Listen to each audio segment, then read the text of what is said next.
ছোট্ট একটা উপহার নিয়ে বাংলাদেশ জামাত ইসলামের 2 নং কোদালকার ইউনিয়ন শাখার উদ্যোগে এটা আসলে আমাদের সংগঠনের একটা উপহার তোমাদের জন্য পাঠিয়েছে। 4টা বল দিয়েছে, 4টা বল 4টা হাই স্কুলে দেওয়া জানাচ্ছি স্কুলের সকল শিক্ষক বৃন্দ এবং স্কুলের প্রধান শিক্ষক আমার শ্রদ্ধেয় চাচা। তো ধন্যবাদ জানাচ্ছি তোমাদের সবাইকে আমার ডাকে সাড়া দেওয়ার জন্য। আমি আসলে তোমাদের মাঝে আসছি ছোট্ট একটা উপহার নিয়ে বাংলাদেশ জামাত ইসলামের 2 নং কোদালকার ইউনিয়ন শাখার উদ্যোগে এটা আসলে আমাদের সংগঠনের একটা উপহার তোমাদের জন্য পাঠিয়েছে।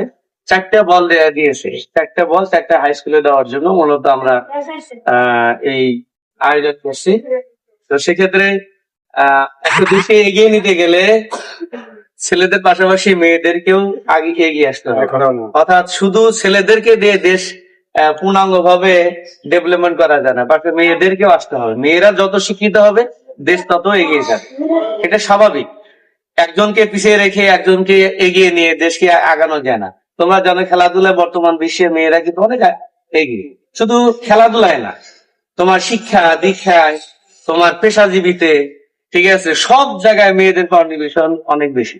দীর্ঘ সময় তোমরা জানো আমাদের দেশের 2 জন শ্রেষ্ঠ প্রধানমন্ত্রী ছিলেন, শেখ হাসিনা এবং খালেদা জিয়া, তাই না? তারা কিন্তু মেয়েই ছিলেন, তারা শাসন করে গেছে এই দেশ। সুতরাং আমাদের দেশের মেয়েদেরকেও পিছিয়ে থাকার সুযোগ নাই।